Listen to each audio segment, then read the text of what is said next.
I'm starting over. All right, let me try this again. I also started over. Why don't we try this again? Let me try this again. Kevin, earlier in the week, you told me you had a story, and I said I wanted to wait for the podcast. See, I just don't like this. Just tell the story. I liked my bit before. Your bit was overhyping a story that's not that funny. I mean, it's funny enough, but people just have to hear it originally. Why would you hype up a story like that? This is not a Mr. Beast video. Because it should be. No, it shouldn't. Let's rebrand as Mrs. Beast and then compete with him. Let's rebrand as Mr. Least and just completely destroy expectations. Just be like, you might have heard of the 100-gallon water chug challenge with 500 people. We're just going to chug this cup right now. That's all we're going to do. We got a cup of water. We're going to chug it for the views. This is for you. Also, we're planting a tree in your name, but you might never see it. We don't know where it is. He has a video. It's like locked in a store for so many hours, and ours could just be shopping in a store for 1 hour. Shopping in a store for 20 minutes. Shopping in a store. That's what you get with Mr. and Mrs. Least. Here, Mr. and Mrs. Least. Here's how I wanted to start this. All right. So we have more listeners now. For the Hello, first listeners. time ever, like toward the end of the year, we thank you to Nate. Thank you, Goose. We have a logo, right? I shared the logo. I shared that I was very happy that we recorded 35 episodes last year. Some of the people who follow me on Facebook and Instagram, friends of mine, people who just like I know as acquaintances, they started listening to the podcast. They started reporting back to me, right? So I get a call from one of my best friends ever, Chris Hampton. We used to live together. Great dude, super intelligent. I'm not overselling when I say he actually changed the way that I look at the world. Like, just living together changed my perspective on the world. He gave you those glasses? Dude. He did, physically. And so then, thank you, Chris, for the glasses. So he calls me up. He's on a road trip, and he's like, Kevin, I have to share this story with you about your podcast. And I'm like, okay, what the fuck is this going to be about? I thought he was going to tell me that, I thought he was going to, lay into me and be like, you're totally off on the Lord of the Rings or whatever it is, whatever, something that I thought it was going to be topical. But he goes, so I'm on a road trip. I'm going to see my grandparents. It's a long drive. He's driving up from, I believe, North Carolina to Pennsylvania. Oh, He's God. like, so I'm listening to a couple of episodes of your podcast, and he turned on one episode. Let's just say it was the Lord of the Rings episode, right? And he's like, I'm really enjoying it, but something's going wrong with my phone. Anytime I go to touch the volume on my phone or in the car, anywhere, regardless of what I'm listening to after, it restarts that episode of Fun Pop Podcast. Oh my God. So he would be listening to Pearl Jam. I'm just throwing artists out there. Miley Cyrus. I don't know. Whoever. Right? He's just listening to whatever. And then he goes to hit the volume or do something on his phone. And it just restarts with our voices going and the theme music. He's and I like the theme music, but it's just it's kind of a nightmare right now. Our podcast just took over his entire car trip. He's like, I'm afraid to touch the volume. I just kind of let it play through and I changed the track. But if I want to roll the window down to do anything, I can't adjust the volume because then it's going to put the track back on. Maybe he was listening to our spooky episode and now it's haunted. Oh, it might have been the spooky episode and then it's haunted. Mm-hmm. I'll tell you what's not going to be haunted. 2024, it's going to be a phenomenal year. Let's get this thing rolling. Roll the theme music, Odie. You got the theme music. Roll it. I do? Roll yeah, it. hang on. There it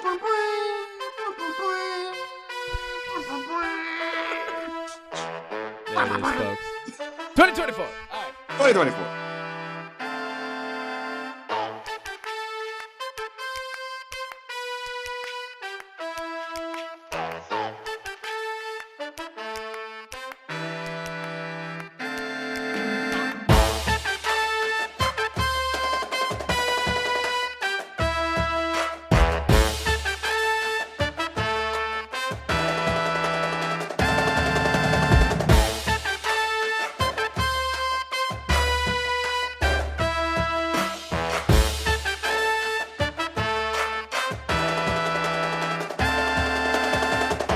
You ready to clap?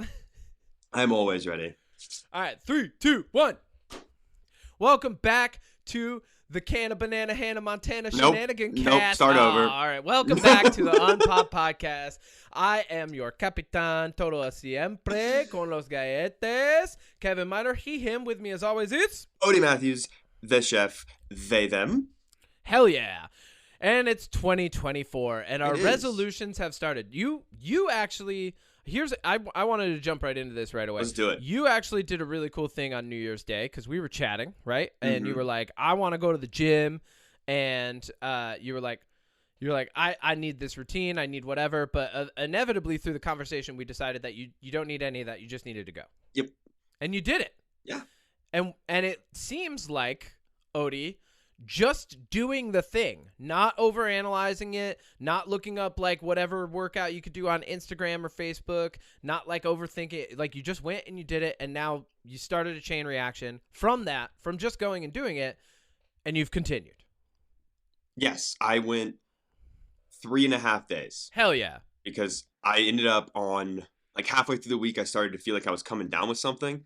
So I kept the routine, but instead of going to the gym, I used that time to kind of like hopefully make myself feel better, which it must have worked because Goose got sick and their sickness lasted like 5 days. Yeah. I knew I was inevitably going to get it. So I was proactive about getting ahead of it. So I only felt that way Thursday and Friday, and today is Saturday. Yeah. So I got a couple things to add to that.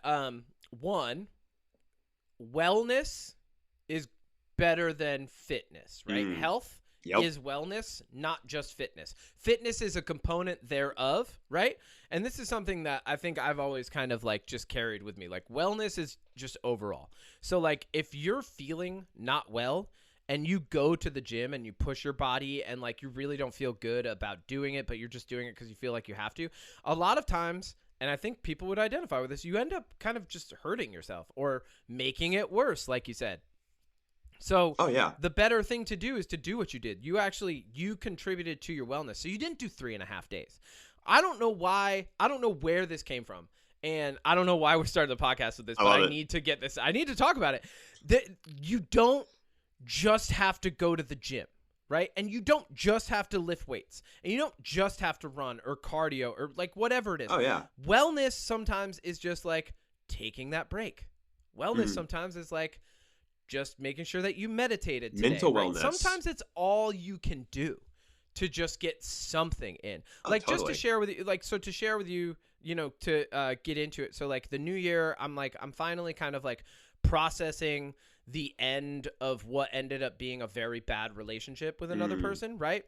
And as I'm processing that, I'm looking back on like some of the things I did well, some of the things I didn't do well, what I could do better, and definitely because it was a huge shift, right? You know, I identified as like a caretaker for a household. Turns out I was being lied to. So like as I dealt and worked through all of the emotions that come with being lied to, being cheated on, I was like, okay, how do I handle this as well as I can, right? And like the best thing that I did was one, right out, because like all of this happened while the Addams Family was like at peak production, right? So Addams Family's at peak production. I'm taking on extra responsibility at work. I'm doing all of these extra things. And then on top of that, I've got like this crazy emotional, psychological chaos in my lap.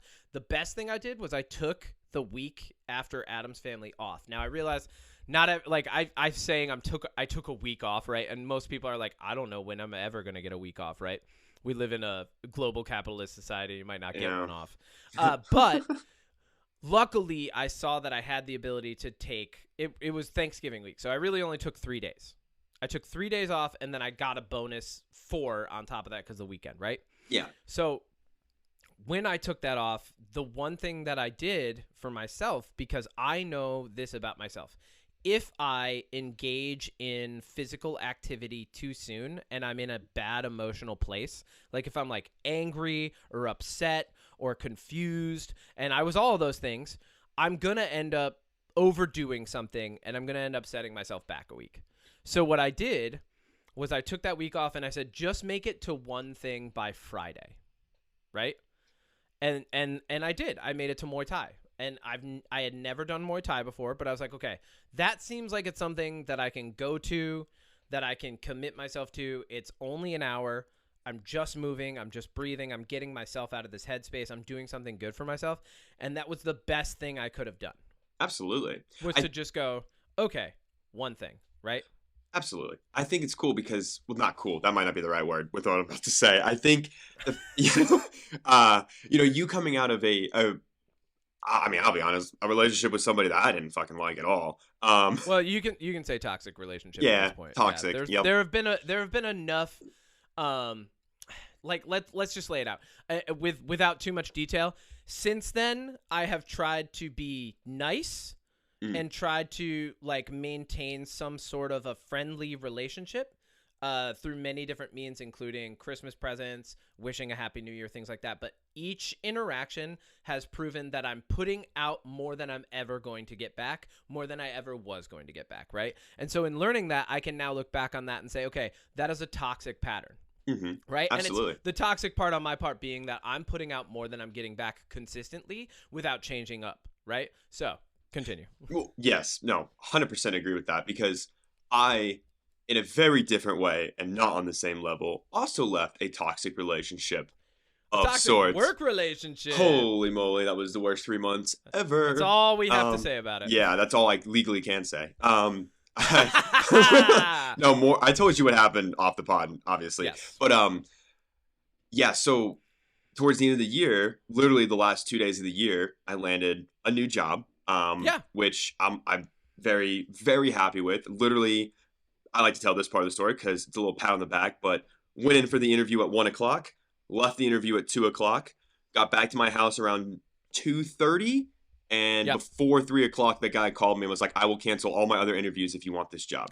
Yeah, I remember that. What a nice interaction. Like how validating that must have been. Oh, yeah. To, like, and this is just proof, like, I don't want to interrupt you too much. This is just proof that you were doing the right things. Yeah. You were making the right moves. You're being a good person. Keep going. No, and going into one of my points that I've mentioned to you, and I've maybe mentioned on the pod, what I'm looking for the most, one of the things I'm looking for the most in 2024 is validation on feelings. And what that for me kind of means, and it goes in hand with toxic relationships and stuff, is okay. Yep. I feel this certain way, whatever it might be.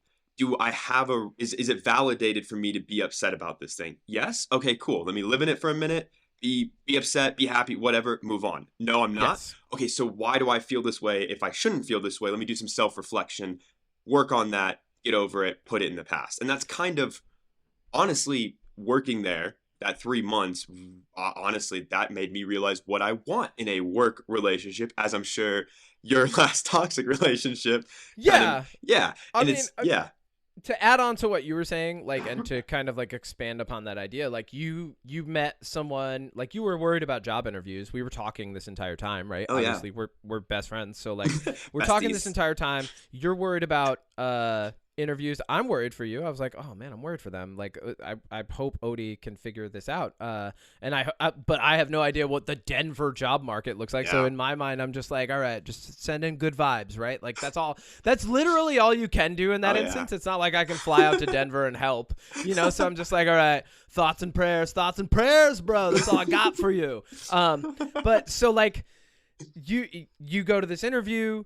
The response is like, oh my God, you're hired. Thank you so much. And it's been a much more welcoming environment. And that's just like, that to me, like, I'm not someone who thinks that karma is this ethereal, mathematical or mechanical like thing that's actually weaving its way through our lives. I think that karma is something that, much like luck, you can look back on it and say, oh, here are all the good things I did that led up to that moment, right? So like like someone might say that something is a lucky catch, but like if you're playing a sport, if you're like playing football or baseball, and it's not necessarily always, it's not 100% a lucky catch. Like you've caught things thousands of times. Like there's you've skill practiced involved. this, right? Yeah. So like I think even with karma, there is skill involved. There's input involved on your part. And one thing that was really good for me coming into 2024, coming out of 2023, was as soon as I left that relationship, all of a sudden I was able to shift my life in positive ways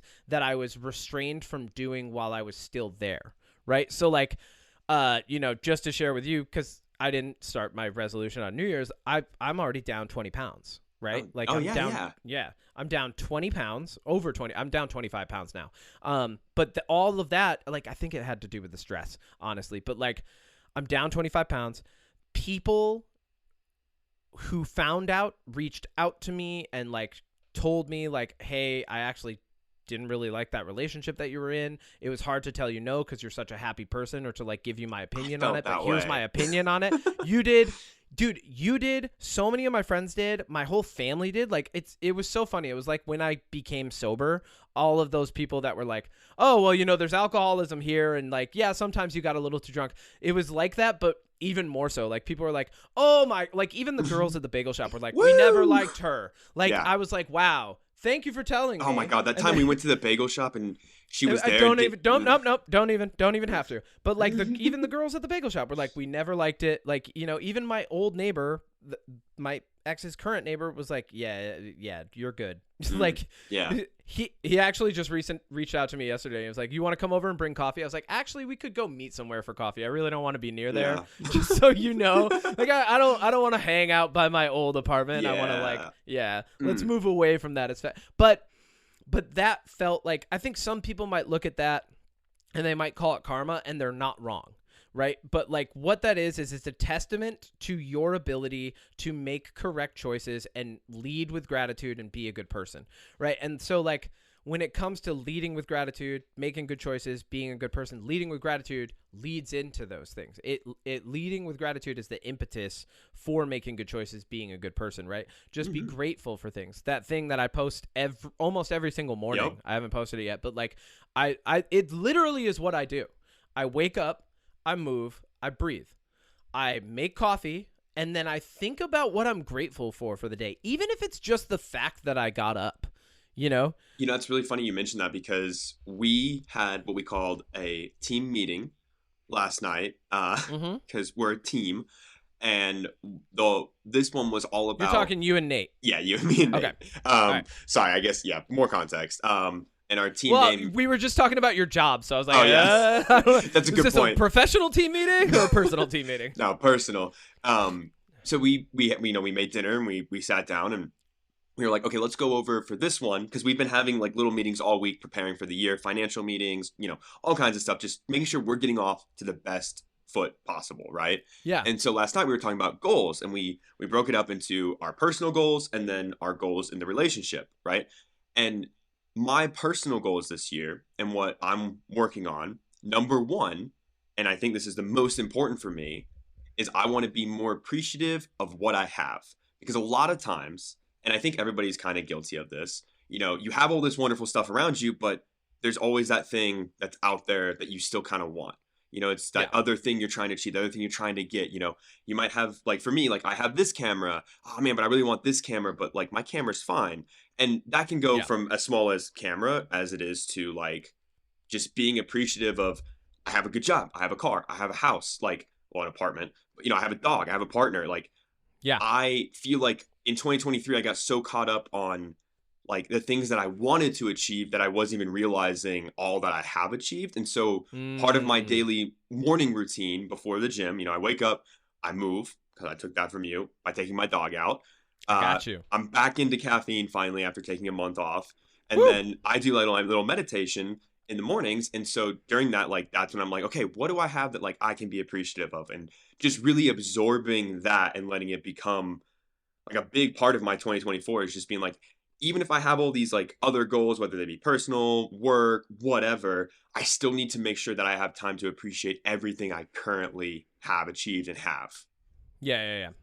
Dude, that's such a huge thing. And like, I'll be real with you, because it seems like this is what we're doing at the beginning of this. I'll be real with you. I'm at a point where it's very hard for me to look back on what I achieved, because so much of what I achieved was tied to a family relationship that I thought I was building and who I thought I was last year. Like, you kind of give yourself titles in your head.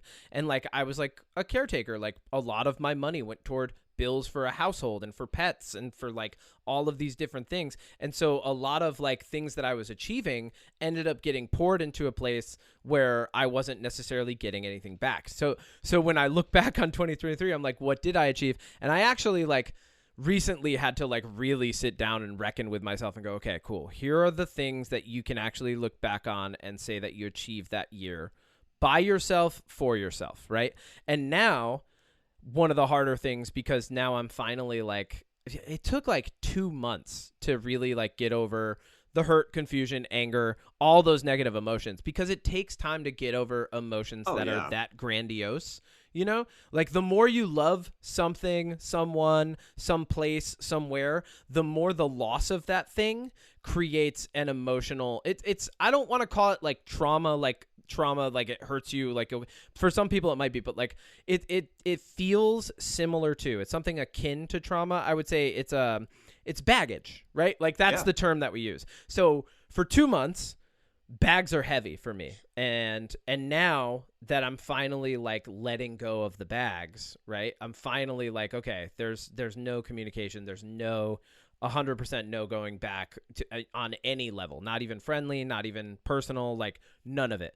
And I'm like dropping those bags. Now all of a sudden I've got this other like front loaded weight in front of me of like, okay, cool. Well, who are you now? What are you accomplishing? Where are you going?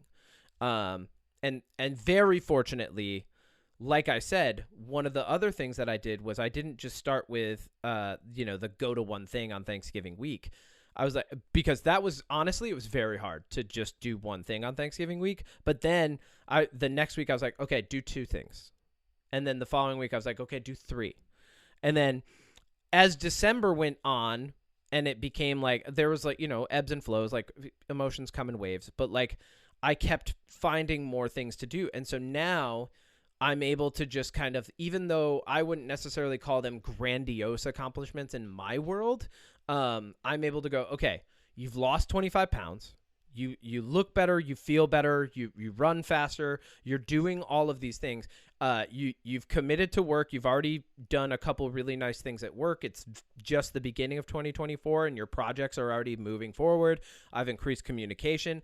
And these are wins that I think maybe last year I wouldn't have considered even as large as I'm considering them now. But I have to, in order to go, okay, here's what I did accomplish, instead of saying, what do I need to accomplish? Because going back to the beginning of the conversation, so like to wrap up everything I just said, tie it back together, a lot of times we end up thinking about what we need to do or what we should be doing, or we create an arbitrary frame of what we should be doing or what we need to do. And instead of just doing something, we get locked up in that headspace of like, I should go to the gym. I should be getting over this. I should be in a new job. I should be like, we absolutely set, and dude. what that is using the correct terminology for it. What you're doing is you're setting up an expectation for and of yourself that you have not yet prepared yourself to deliver on. So instead of doing that, and this is what I really loved about our conversation on New Year's, because you went to the gym right after, first off, but like we were able to get you out of that expectation mindset that you weren't going to deliver on that day, and reframe the expectation into do something, take a step, and one of the best ways I like to frame all of that for anybody, professional or personal, is like, the Japanese term Kaizen, right? The 1,000 footsteps, right? Yeah. It's not about the destination. It's about getting the 1,000 footsteps in, right? Like if you wanted to run a marathon, you're not just running that marathon. You have to run the first mile. Then you have to run the second mile, right? And not even just that. All of the miles that you have to run to prep yourself to even run a marathon are miles. Those are all little steps. And then if you break it down even further, and this is why I like Kaizen, this is why I like reframing things this way, is if you even break it down into its most simplest, and this is like, I can go into a story. I kind of want to let you talk because I've been going now. But like, if you break it down into its simplest form, all of those miles are just consecutive steps. Oh yeah. That's all they are. And so like, in that example, it's very literal, right? It's Kaizen is it's the 1,000 steps. But like in many other places in our life, we reframe these things. Like we see like, these fitness posts on Instagram, or like what routine our friend is doing, or like we have a friend who goes to the gym and they're like, well, you want to be there for an hour and a half and you want to do 4 sets of 15. And like, you don't have to. You don't have to. Sometimes it's as simple as getting up and just going for that walk to feel a little bit better, and then making the next healthy decision, and then the next, and building off of that, right? Oh yeah. Yeah. Okay. Whoops. Sorry. No, you're good. That was kind of a diatribe, but I really wanted to make sure that I enunciated that to the best of my ability.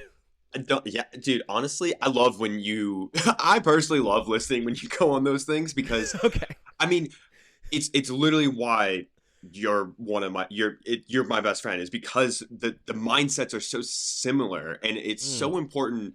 And we were just talking about this again last night. Like, you know, we've been out in Denver for a year, and I don't prioritize making new friends. And I literally had this conversation last night. Like, yes, I think friends are important. I think being around people in person is important. And I'm not saying it's not. But for me, I am very much, for one, as a non-binary person who, in societal terms, does not come across as somebody who would be non-binary, because I haven't changed the way I look, because I don't have to, like, I still very much fit the bill of a straight white man. You know what I mean? Like, honestly, Masculine at the end of the day, presenting. Yes. Yeah, exactly. 100%. And yeah. so it's hard for me to meet new people, because even sometimes other queer people, I'll be like, oh yeah, like I use they, them, and immediately, oh, he over there. It's like, yeah. you're the one person I would have expected to be more on board with this, but to get this right. Yeah. And so when it comes to, like, I don't know why I'm talking about this, but like when it comes to making friends, like, it's kind of, not that it's hard, but like I very much have found my people. I have you and Mark, and then I have like Matt and Alden and my friend Mathis from the military. Yeah. And I'm good. Like, if I have a good support network, a good group of friends, people that like we get along, we support each other, like, I don't really need more. But with that being said, at the same time, like, probably wouldn't hurt to have somebody out here to see in person. Yes. Don't just have, as much as we have like a meaningful friendship, you can't just have parasocial relationships. Oh yeah. As a social animal, right? That's what the human species is. We're a social animal. So like, no, I get that. I think when it comes to prioritize, that was part of your team meeting, right? Yeah. 'Cause I mean, cool. So did you guys also talk about like some steps to like make that a priority, to like find some friends? And not that you would force it, but just like to put yourselves maybe out there a little more. So we went on Thursday night to a sushi place that my new boss recommended. And we did omakase, right? Yeah. And I'm not exaggerating. This is the best sushi I've ever had in my entire life. And that's somebody that had California sushi, East Coast sushi. I've had it all. For a landlocked state in the mountains, holy shit, this was insane. And of course, wow, new boss coming in clutch. Of course, the owner of this sushi place knows my boss, so he gave us free high-end sake shots, which was oh my god, awesome. That sounds great. And so, yeah, when we were out there and we were talking, we were like, you know what? Like, one of the things we didn't really do in 2023, and we want to prioritize more in our relationship goals, is date nights. Like, I'm guilty of it. Nate's guilty of it. We both are creatives. So, sometimes when I get home from work, I lock myself in the office and I'm working on YouTube videos or ideas or whatever. And they like to draw. Well, not like they like to draw. They draw, they do graphic design, they do creative writing. Like, they have all these other things. So a lot of times during the week, like, we would go do our own things, and then we would just like watch TV or watch a movie and then go to bed. And then it was like rinse and repeat. And, we went out for date night, we had a good time, and we were like, you know what, we need to go out more, and we need to put ourselves out there more, to go to more regular bars, gay bars, whatever, and meet more people in a natural setting, Oh, for sure. Yeah. No, that's really good. It's funny that you mentioned that. One of the things that I, noticed that I was bad at, as I was coming out of the relationship, was like, I was like, I have some new friends and I have people that care about me. I mean, thank God, like, Stephanie has become such a good friend. She played Morticia in the Addams Family. Yeah. And she has become such a good friend. Like, we honestly, like, we chat every day, and like we've been able to like hang out with other people and go to different things together and just have a good time. And I'm so thankful to have like such a positive female friend like presence in my life. Like, I'm really appreciative for her. She's awesome. But like, I was like, I've been missing like guy time, because that is a thing, right?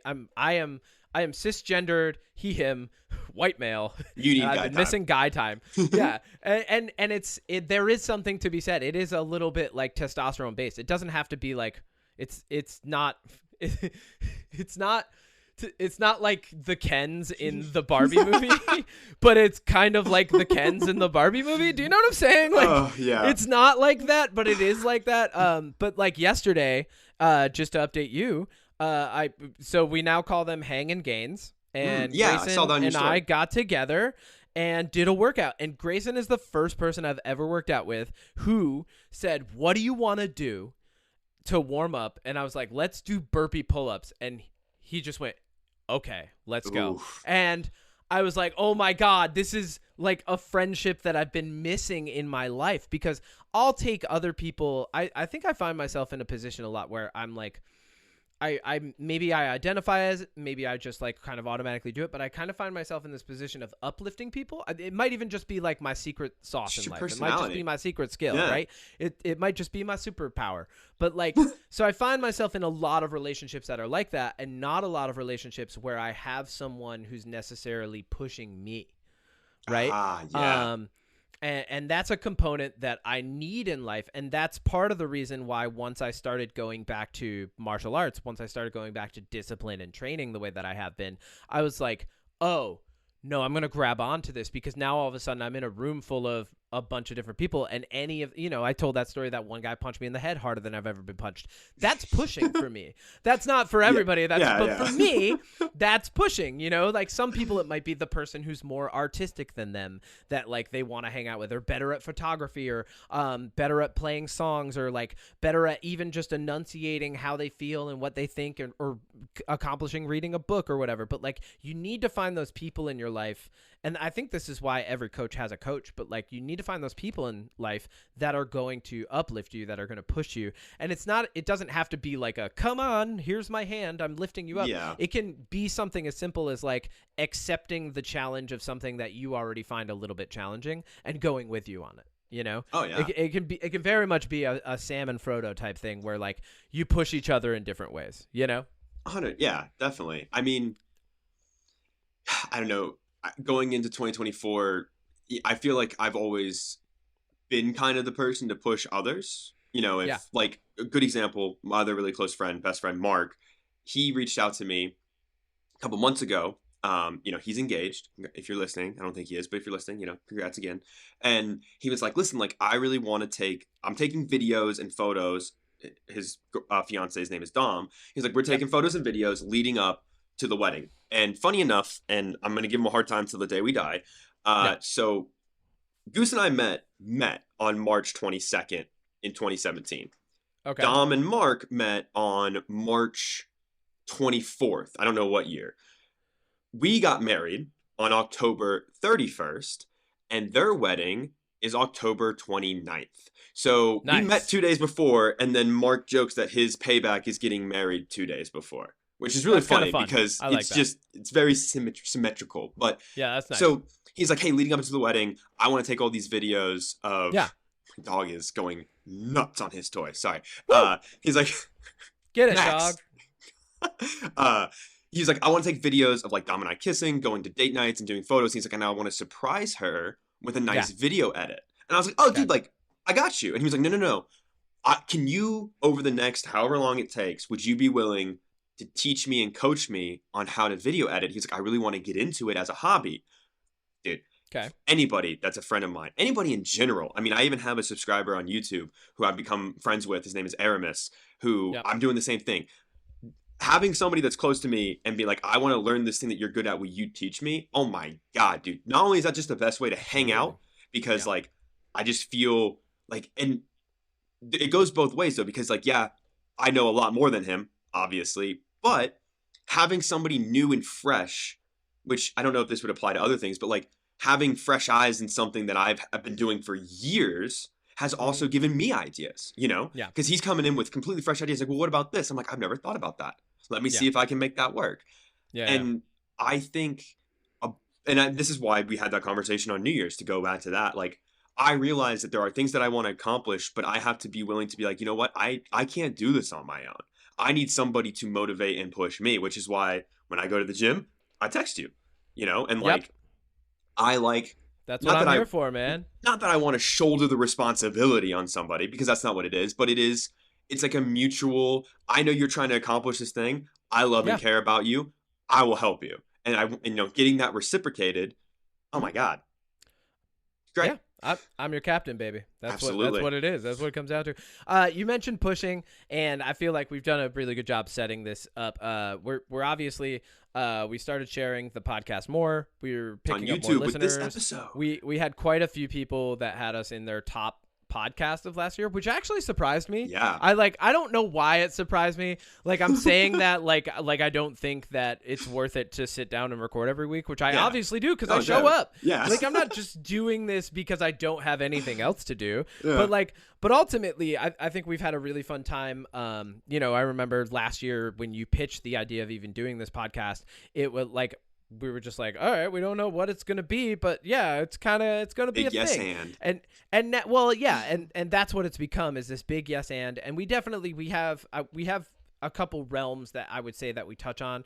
The most we touch on like culture, we touch on pop culture, and then we touch on personal culture. So I would say that we're a culture related, comedy forward podcast. Right? I mean that's Yeah, no. I'm just kind of I'm saying I'm yes-anding myself at this point. But like we're a culture related comedy forward podcast. So we touch on like culture, like overall social culture, pop culture, and personal culture. And it was cool that we had that much of a response and that the people that we had shown the show to are listening to it and getting into it, And I actually that motivated me, because then in the beginning of this year, I was like, okay, cool. What's one of the things I can do with some of my extra free time? And then we're going to start up our interviews. I'm not going to get too much into the details of it because I'm organizing, and we're about to get a crazy snowstorm. So I might not be doing an interview tomorrow. You never know. I got one set up. But I had set one up and you set one up. And Yep. so I think what's really cool for this podcast going forward, and something for the people who do listen to us, especially for those of you who have us in your top podcast, this year, we're going to be doing some interviews with interesting people. And this was something that I was hoping we would get to at some point last year. I'm kind of glad we didn't, though. But it's something that Matt Pfeiffer, shout out, we did on the Upstate Coffee Collective podcast. We actually had you on, Odie. Twice. Forever ago. Yes, twice. Yeah. And then you and I had Matt on this podcast, but funny. that was more so like a friend chat. It wasn't an interview or anything. And Danny Bankus. Wasn't so much. Yeah, and Danny Bankus was there. Yeah. But so now that we're into this new year, we've got some more listeners. I think one of the strengths that I have as a person is creating that good interview climate, creating that good conversation, finding things that are meaningful and good talking points for the interviewee. Right? So being the interviewer, I think I have a good strength in actually just being interested in people. And the first couple people I've got lined up, I'm super interested in. Yeah, They're both me too. musicians. And then I'm going to start lining up some more people for the year. And what's nice about that structure is instead of doing an interview episode instead of a regular episode, we've agreed that like if we do a shorter episode that week, that's fine. We might just like shorter. By shorter, it's probably going to be like 30 to 45 minutes, which is like short for us, but still, that's still a good amount, of podcast time. But then we'll also release the interview the same week. And that way, when we record, we'll be able to mention it in the podcast, because we're going to do the interviews a week before we record the podcast where we mention the interview. Yeah. So any interview we do comes out roughly a week and a half after we do it. I'm trying to time mine so that if anything timely is happening for the person that I'm interviewing, that it kind of triggers around that week and a half, 2 week time frame, Absolutely. Yeah. So I think that'll be a lot of fun. Oh, let me mention this real quick here. Yeah. Speaking of interviews, just because Aaron from Nomads Nation, great YouTube channel. Yes. He's my first guest interview, but he just recently, so this is timely, won a really cool award from YouTube themselves. Oh, cool. He got best bag review on YouTube, which is awesome because, yes, that's a small niche to some extent, but like Aaron is phenomenal. I talk to him all the time in our group chat. He's just an awesome human being, so Mhm. incredible, and just want to shout out that real quick. So If check him out. if at least 30,000 restaurants in New York can have best hot dogs, I'm pretty sure Aaron can have best bag review. He That's fine. deserves it. Right? Absolutely. And it's just one person, not 30,000 of them that are getting this award, right? So Yep. like yeah, like Yeah. that's And whenever I never want to downplay when someone achieves something like that ever again. absolutely. You know, like Yeah. I feel like when I was more angsty, like 20s, right? If you're in your 20s, apologies to you. It's a terrible time. No one should have to go through it. But No. when you're in your 20s and you're a little angsty, I think more specifically dudes can kind of lean into like poo-pooing things like that. Like, Mm. oh, well, why is that? That's whatever. But like that's not the vibe. Nobody wants that anymore. It's 2024. We're trying to elevate. We're trying to grow. You know? Oh, absolutely. Yeah. And my claim to fame on that, which is really ironic Hit me. now with a new I announcement. probably but, already know it. well, yeah, I think I even said on the pod, Pack Hacker, biggest bag review channel, gear channel, Woo! travel channel, had a list of best gear reviewers on YouTube, and Aaron's right here. They're not in any order, but I was featured, and I'm right underneath Aaron in the article, and I'm like, dude, Oh, like nice. to be featured in an article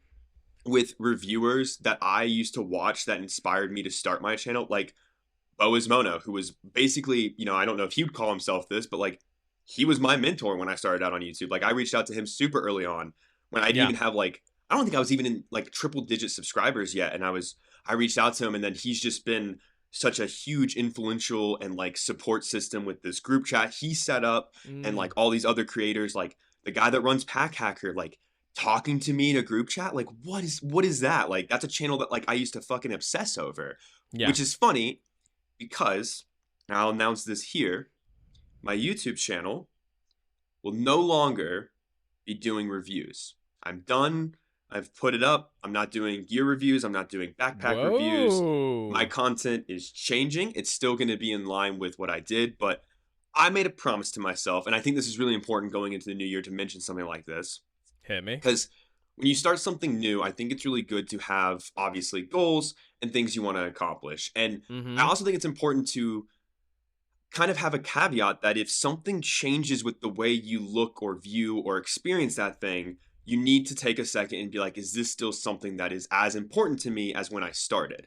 Yeah. And so when I started doing gear reviews, I was like, look, I don't have a real like goal in mind in terms of like growth or anything like that. But if the day ever comes where I set up to film and I put a bag in front of me and I'm like, oh, I don't want to do this. I don't want to talk about this right now or at all. That means that spark is gone. And Yeah. if that spark is gone, I don't want to keep doing something that I'm not into, because that doesn't feel right. This If what's the the word? spark This is gone, it's time to move on. exactly. So It rhymes. That's how you know it's true. so wait, if the glove fits, you must quit. They did. They did Oh, acquit. cool. Okay, just making sure. Very historically accurate, Odie. Yes, Thank they you. did acquit. I know things. So I It was if the glove doesn't fit, by the way. whatever. But Same go thing. on. There's another channel, Rush Faster, just because they did a huge, really cool video where they got a lot of people in the gear review community and was like, hey, film 2 to 5 minutes of what your favorite bag was. We're going to do a big roundup video. And if you can link that below, I think it'd be really cool, because it's just, again, being featured in something with big creators is awesome.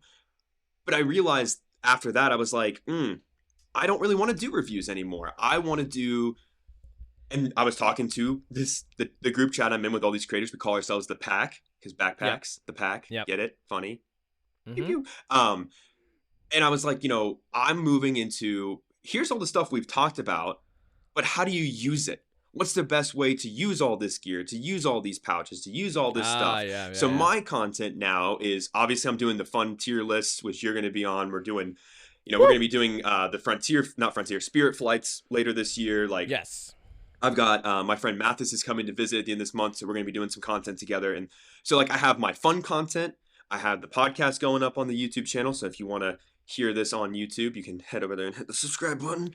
And then for my main content, it's going to be travel stuff. It's going to be, Yes.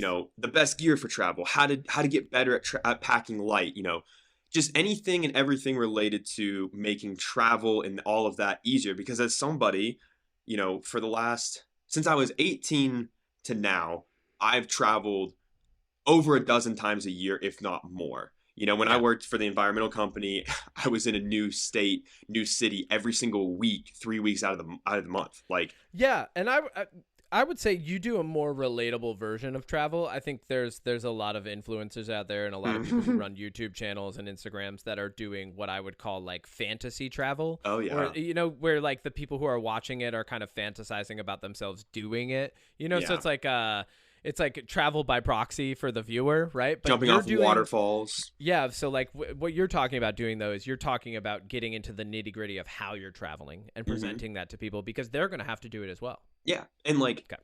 travel for me is not usually not glamorous. It's not glamorous. I went to Des Moines, Oh, Iowa. you mean you're not gonna throw on a bikini and pose under a waterfall? You're not No. gonna like just like go shred up your abs and stand in Dubai? Yeah, right. Like I wish. That's not No. what you're doing, Odie. No, I went to Des Moines 3 times last year. Like, Yeah, let's be honest. Des Moines, Dubai. Des Moines, Dubai. It's a little different. So like, and for me, I'll admit, leaving that job and I think I was technically unemployed for a total of 8 days before I had a new job, right? That Yeah. was my first interview and I Yeah. got a job. Like, holy crap. So Yeah.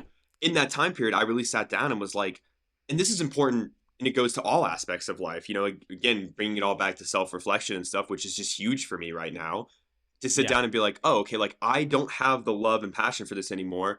What do I have? And just mapping all that out and having like 2 days to be like, oh, this whole day is mine for whatever I want to do, and utilizing that time to really set myself up for success, which I understand, like, Yeah. not a lot of people have the opportunity to have 2 full days with zero responsibilities because, Nate was incredible at picking up all the extra slack during that time to allow me to do Yeah. that. But Good job, Nate. yeah, right. Shout out to Positive the best person partners. ever. What up, Nate? Yeah.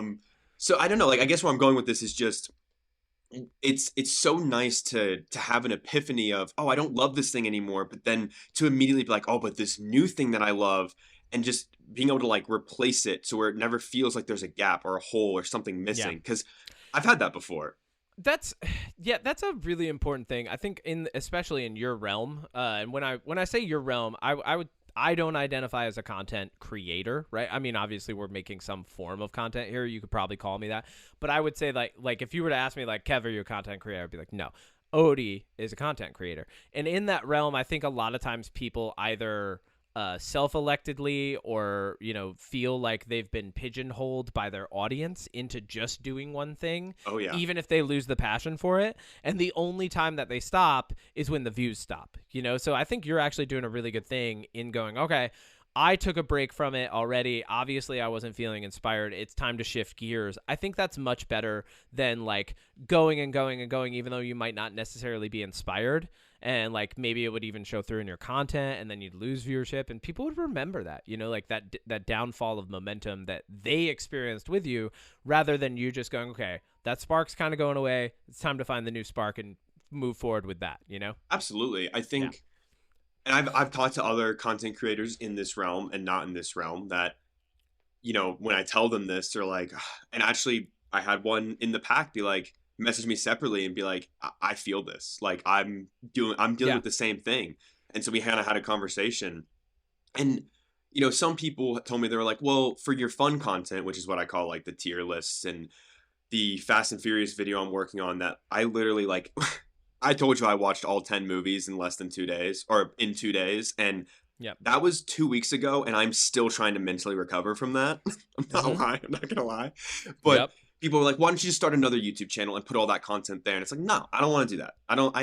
No, I'd rather just bog my channel down with a bunch of random shit and see what happens rather than put the effort into managing another channel. And 100%. with that, like, I don't know. I just think that in all aspects of life for me right now, like just having everything be something that I love is such a rare thing. And to look at everything and be like, wow, I don't really have much to complain about is a weird thing to say out loud, because obviously I know that that's a really fortunate, privileged, whatever you want to call it, thing to be able to say. But at the same time, I worked really hard to get here to some extent, Yeah. And so moving into self-reflection, and that was something that I talked to you about a lot last year, especially in the back half of last year, being like, I really want to sit down and be like, am I right? Am I wrong? What do I need to work on? And I don't know. It's just, I don't know. I like that. And I like that this pod has been a very good outlet to just express those things more than anything. I think that's a funny thing that people don't consider about podcasting. Obviously there's the now joke of like, are we two white guys? Do we have microphones? All right, podcast. Oh, yeah. We have some pretty interesting conversations. But no, like this is actually, if you're not doing it, like, hopefully, like, if you're not recording some version of yourself to create a timestamp on where you are in your life, hopefully you're, like, recording yourself in other ways. Hopefully you're journaling. Hopefully you're meditating. Hopefully you're writing things down. Like, people have been journaling. People have been expounding upon their own experiences since the dawn, since the written word became a thing, right? Like, it's a thing that we do as people, and podcasting is just the latest, greatest form of it, right? Oh, That's yeah. all it is. I don't think that there's any shame in just having, like, two people and being like, there's a podcast. We're two of the most unpopular things in America, hence the title, right? Like, cisgendered, comfortable white male who doesn't identify with any political spectrum, and a non-binary person. Like, people don't like one. those things right now. Like, but here we are, and like, we're creating timestamps for ourselves, and we're recognizing these things. And I think it's also good to say it.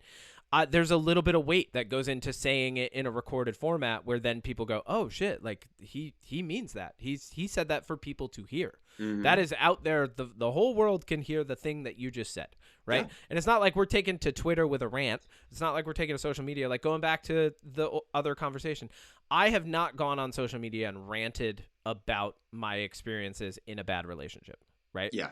Absolutely. I've only mentioned it here, and I've even now chosen my words carefully, and like even talking about what we want to do this year and like where you and I are at, we're choosing these words intentionally. I think the intention that comes into what we're doing here is actually super important. Going more off of that intention thing, it sounds like you have some great intentions for this year. It sounds like you're communicating them well. One thing that I would like you to do, Odie, homework. and then yep, it's pretty easy. Okay. It's as easy or as hard as you make it. Okay. I want you to pick a word for 2024 that and our listeners can do this too. And you can feel free to share with us. We know who you are, some of you. Not all of you, but some of you. Yeah. But like, you can feel free to share with us. What is your word for 2024 that has the greatest weight, the greatest meaning for you? That's going to be in so much of what you do. What's your through line? Grateful. Through everything. There, gratitude. Easy. Cool. Yeah. Grateful, gratitude. Perfect. 100%. I like that yours. Here's mine. Patience. That's a good one. I need so much patience. Especially with where I am now. I'm single for the first time in 2.5 years. Ooh, everyone, Kevin's single. Yeah. But and like even in the past couple months, had opportunities to not be, but like didn't take them because when you leave something where you have so much emotion like that, to jump into something else immediately is stupid. Like it is, you're only spelling disaster for yourself, right? And you're choosing that for yourself. So like because like I said, 2 months of baggage, and I'm just finally starting to like unpack it and let go. Do you need new of it, bags? right? Do you need new ones? I would, help you. but I would. I heard that there's a couple of really good bag review channels out there. Yeah. So my word's patience, because that's what I need to give myself. Like everything that I do, I'm not starting from zero, but I have to act like I'm starting from zero, and I have to act like it's brand new. Like even the work relationships and routine, like it's different because I'm not the same person I was when I first started. When I first started, I was, Kevin Miner. I've got, my girlfriend has 3 kids. Like this is what I do on a weekly basis. I go watch their sporting events. Like I identified so much as that person, and I'm not that person now. And so to healthily transition into who I'm going to be in 2024, the biggest thing I need is patience. I love that. Yeah. Thank you. Yeah. I think so mentioned this is going to go up on YouTube. So when it does, I'm going to create a post with it Great. And that way, if you want to go over there and leave what your word of the year is on the next recording, I'll grab all those and we'll read them out and see what people say. And I'll put it up on Instagram as well, just because I really do want to know. I mean, if they're not a listener, I just want to know what I want to ask people that. Let's see. put that in the description as well for the video. Like, hey, what's your word of the year? Yeah. Put it right up at the top, right in the beginning of the description. What's your word of the year? And then like put the timestamp for when we talk about it or something. Yeah. But where was I? Okay, so moving toward the end of this podcast, Yes. let's get into this year what people can expect from Unpop. Last year there were no expectations. No. First off, here's what I want to say. One, we're still a brand. We exist within the cultural spectrum of the late stage capitalism. So everything's a brand. That means us too. Unpop is still a brand, which is some form of insanity that I guarantee at some point that will pay off. It's like, I know it sounds insane to just go, it's a brand, we're a brand, you're a brand. But like, people will start identifying. Don't worry. It's going to happen. The future's coming, and late stage capitalism will make all of us brands before we die. And Unpop will be a brand in that spectrum. Hell yeah. That's the first off. It's still absurdity. It's still a bit of absurdity in an absurd world. You can still expect us to talk about social culture, pop culture, and personal culture. Personal culture leaning more into, obviously, personal culture insofar as Odie and I experience it and meditate upon it and then process it and regurgitate, right? So, like, the things that we're bringing to the podcast are going to be closely related to our experiences, but we will try to extrapolate that information and present it in a way where it can apply to as many people as possible. Without watering it down. As far as the pop culture goes, we're still pop culture, baby. I was just watching Blue Eye Samurai last night. You're gonna watch it. We're still digging into, like, that's something that I would say, regardless of what stage we've been in life, you and I identify as people who love movies, love 100%. shows, love literature, love music. We love artistic expression through different mediums, right? And sometimes it's not as artistic, and we have a whole episode about how Rebel Moon was terrible. Best movie ever. I mean, yeah. Best movie ever. Or the best movie ever, maybe. You just need the director's cut. You'll understand it. Yeah, okay, yeah. You just need another hour and a half. You just don't get it, Kevin. You just don't get it. It's Zack Snyder. You're right, I don't. But so obviously we will still have episodes that focus on that. I would say I know I mentioned to you that this was the beginning of season 3, but we actually have not finished season 2 yet. I didn't even know we were doing seasons. Actually it'll be season 2, and this will be season 1, because remember the first like 18 or first 13 or 15 episodes were season 0. Oh my God. So this is actually season 1. Odie, you and I still need to do one deep dive episode each before the season is over. Yes, each of us still needs to do a deep dive episode. I've already picked mine. I picked mine too, so I just need to do the good. research. Good. What's yours? I thought it was going to be a surprise. Okay, you can make it a surprise. No, you don't. I thought it was Warhammer. I changed it. Hell yeah. Okay, cool. Then surprise for both. Okay, good. I was going to do Warhammer, and then I was like, as I was going through and like unpacking what I know about it and how I've engaged with Warhammer pop culture, I was like, no, there's too much. Okay, so I have a question about yours. I can't do it yet. Okay. Is yours and if you don't want to tell me, that's fine. Is it like a book series? Is it a movie series? Is it like something that fits both? Is it? Yes. Has it been in? Okay, so it's not like, because Warhammer. I think once again, I think my deep dives are going to be things that have books and series related to them, or books and movies related to them, because there's such a breadth of information, and I tend to, when I get passionate about something, hyper fixate and like rewatch or reread and reread, and really delve into it.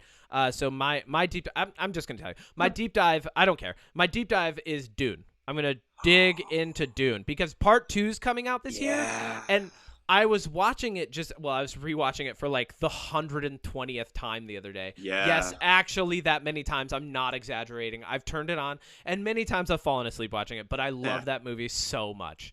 Dude, and I love that series, and I love the philosophy in it, and there's so much. So, I'm so excited then, because I want to learn about this franchise so much, because that movie, for one, Denis Villeneuve, fucking love him, and so Greg great. Fraser, who I've talked about ad nauseum. He is So the best cinematographer in the fucking world. He's my idol. He's my hero. He's my inspiration. So I am fucking stoked for this. Good. Yeah. So deep dive into Dune from me within the coming weeks. Once you and I have both completed a deep dive, we can officially close season 1.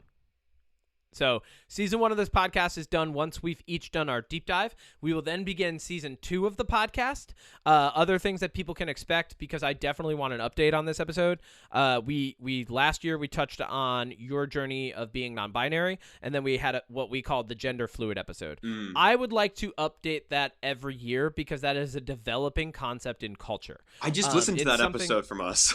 It's a great episode, It but is. also it's something that as it evolves in culture, I think it's good to revisit and say, okay, cool, here's where we were last time we talked about this, here's where we are now.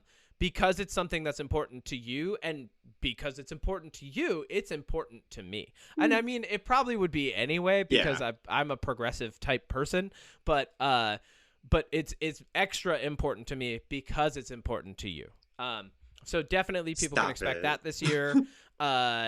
I'm getting more and more. One of the nice things about my new space, it looks beautiful. I have this nice room. I love your space, by the way. You can't see it right now. Yeah, it's the actually. photos you sent me?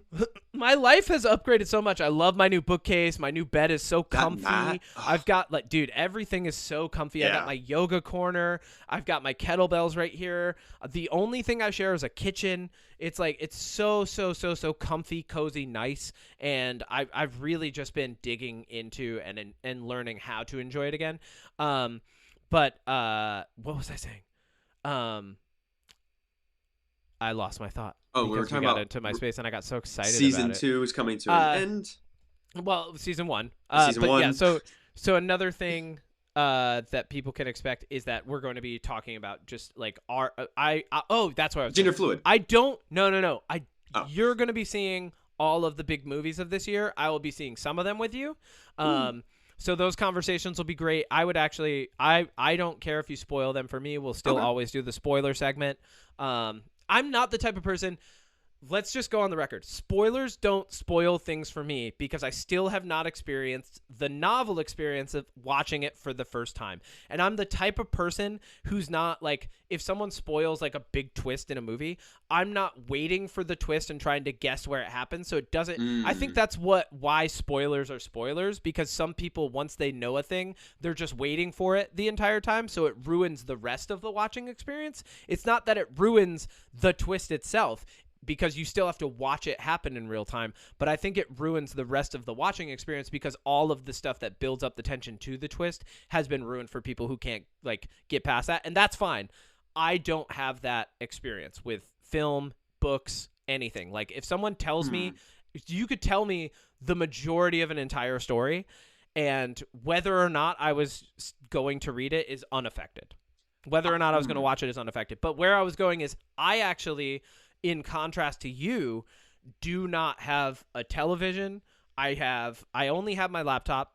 And so like here and there, I've maybe been getting like 1 or 2 episodes of Samurai Champloo when I actually have like what I would call my personal downtime. Yesterday, I started watching Blue-Eyed Samurai because I recognized in between work and workout sessions that I needed to rest.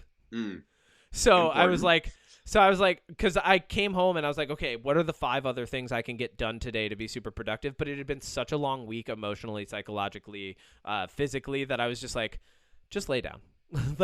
Just lay down and turn something on and don't. Yeah. Yes. 100%. So there is a TV upstairs. I don't use it as often, right? But in my personal space, I don't have a TV. So there's going to be a lot more.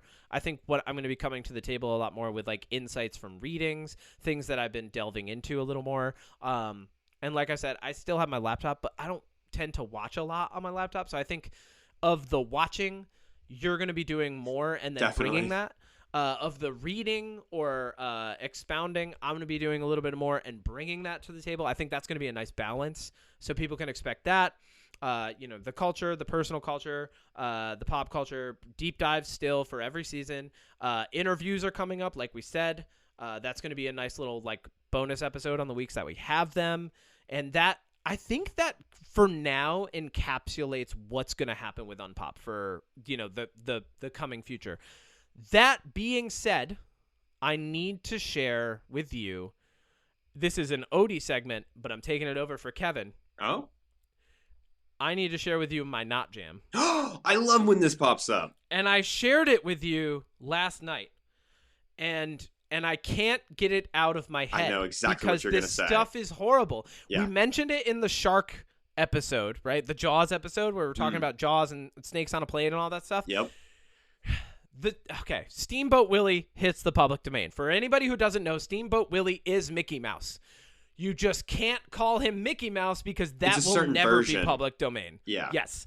We can say Mickey real? Mouse here, but we cannot call him Mickey Mouse. But Steamboat Willie is the black and white archetype that became Disney's trademark Mickey Mouse. He is in the public domain now. It is in the public domain now. People have been prepping for this moment. It's and real. As soon as it was announced, yes, it's real. There's a video game too. There's a video game called Infestation 88. Here's something I love and hate. So I'm gonna give you my not jam at the end of this. I love that the horror video game and movie community was like, these scripts were ready. These games were in development. They just couldn't announce anything until it hit public domain. But there's Infestation 88, which has Steamboat Willie, Steamboat Willie, right? Let's just call it Steamboat Willie, I guess. I don't know how often I can say Mickey Mouse without us getting demonetized, but it has Steamboat Willie, and you go in this video game and you're like trying to kill these rats that are rapidly mutating, and then there's a giant one and it's got the Steamboat Willie face, right, with the big black ears and the eyes that we're used to and everything else that represents a certain conglomerate. So like there's that, and then there's the Rob Zombie movie called Steamboat, and that's coming out as well. And I love that these things were ready to go, because in a culture where it seems like big corporations can just trademark whatever they want and then charge you to like say things or use things, and people are getting sued left and right for like writing a song that sounds similar to an artist that they've never even heard of, right? Like in this era, for something like that to hit the public domain and just be free access for all artists is amazing. And I love that the horror community was the most ready for it, right? I've got like they good were like, news and Rob bad Zombie's news. in on this. The video game, what? Are you So gonna stop me? Steamboat Willie, the movie, is a real thing, but it's not. Steamboat. It's not Rob Zombie. Oh, That's a fan thing. It's some other B-movie director. I just looked it up because I wanted to make sure. I thought it was, honestly, from the poster that I saw, I thought it was a legitimate Rob Zombie thing. If it was Rob Zombie, it would probably be. I would probably be Way more bigger. interested in watching it, just because like he's an act. Okay. I think he would be So- actually interesting. Okay. Well, I'm glad you said that. Okay, not Rob Zombie, but so Steamboat's coming out. Yep. This might have even been a fan-made poster, but this kills me. The bottom of the poster said, "Things are going to get plane crazy." The pun being that a plane is a different type of vehicle, but it's fucking called Steamboat. It's on a boat. It's on like, and I remember I was like, Odie, they must be just spoiling the twist that like eventually they're on a plane. Like I have no idea what's going on here.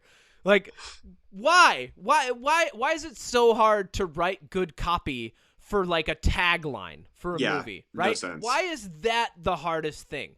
You could have done anything.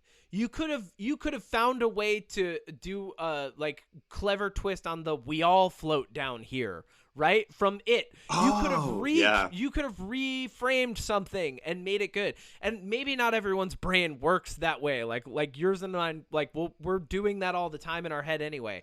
Thanks, ADHD. Woo. But like but I think ultimately, like, just if you have a bad pun, just have an editor, have someone checking this shit. Just someone else look at it. Yeah, and then of course, Return to Silent Hill is coming out, and the tagline is "Dare you go back," and I was like, what? All right, I was like, that's an improvement. You could have probably done something better for the fans of that. Anyway, taglines for movies just suck. Oh People my God. need to hire Odie Matthews and Kevin Miner from the Unpop Podcast to write your taglines for your movies. We'll do it just to be credited for writing the tagline. You don't even have to pay us. Yeah. I just want my credit for writing the tagline. And then whether people love or hate it, I'm still getting some publicity, whatever. So that's my not jam.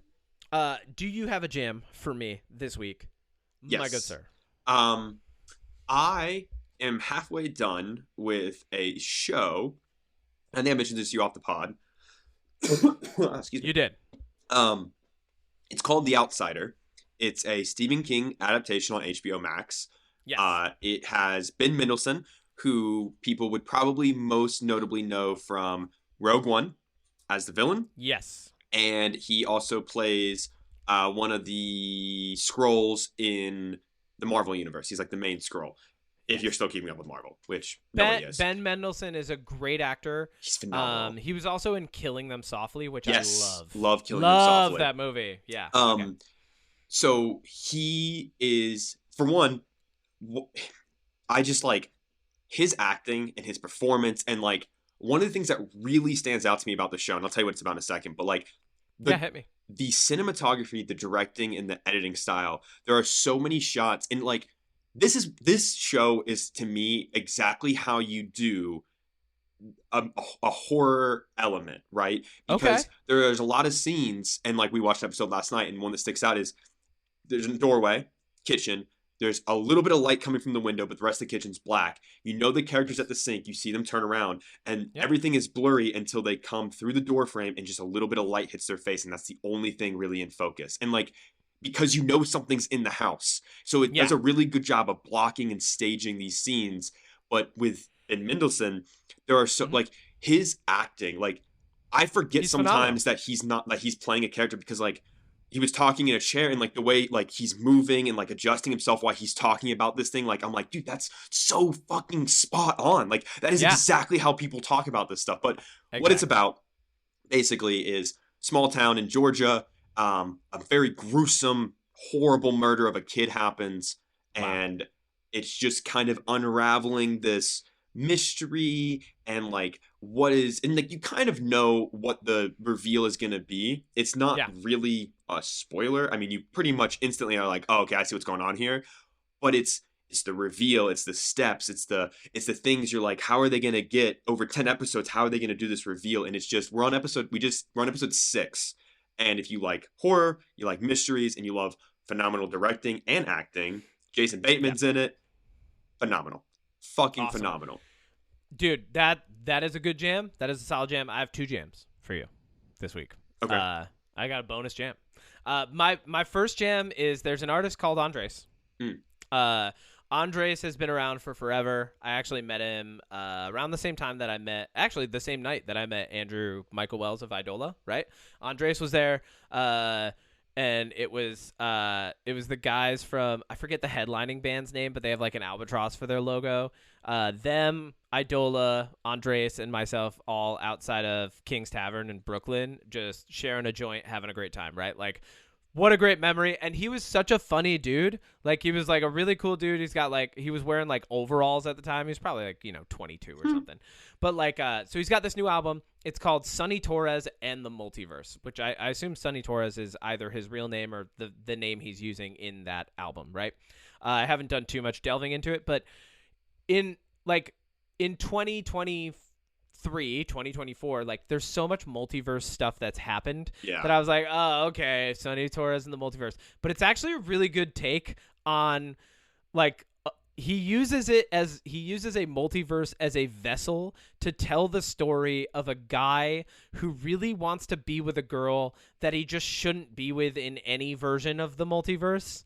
Do you know what I'm saying? Mm-hmm. Like, and so there's this girl named Maeve, and he gets broken up with in the beginning, and things are bad there, and so he stumbles, like he gets drunk and stumbles into like this AI dimensional time traveling machine, and it called the Lucky Swimmer, which is spot on, beautiful name. I love that it's like a metaphor for sperm and like sex and the relationship between a man and a woman.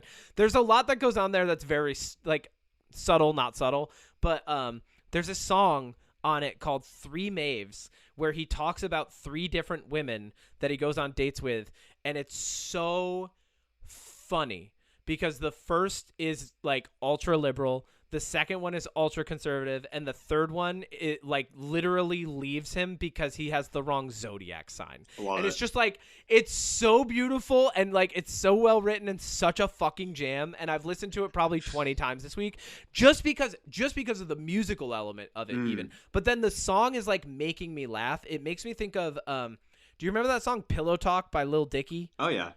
So remember like Lil Dicky's like trying to like have a conversation with this girl in his bed, and he's like, you fuck with the war? Like, he's like, like she just doesn't know how to talk. Like, he's like, he like wants to have a conversation, but just doesn't know how to like touch on subjects and shit, right?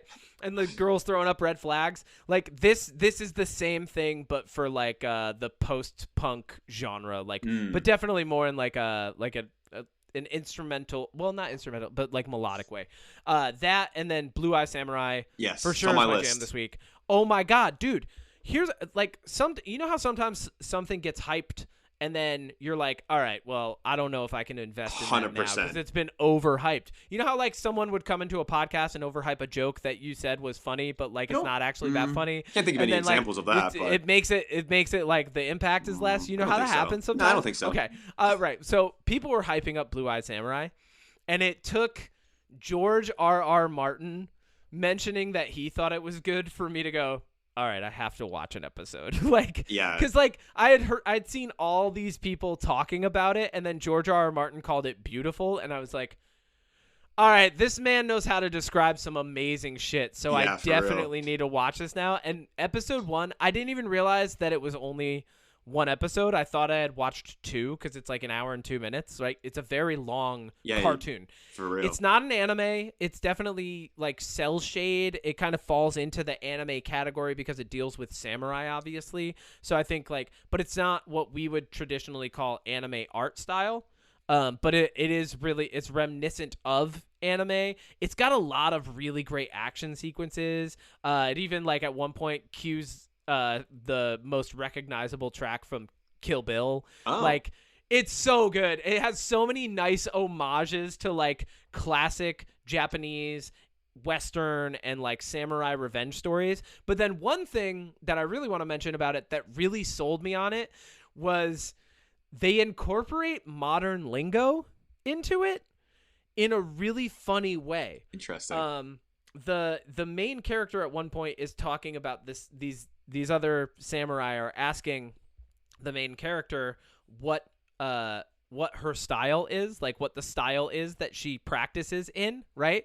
And they're like, do you practice in Shindo style? And she's like, no, because it's trash. And I was like, oh, that's good. That was so good. It was like, I was like, okay, if you're going to use any word, right, that's a word that could be used as an insult no matter what period you're in. So I was like, okay, that was nice. I really enjoyed that.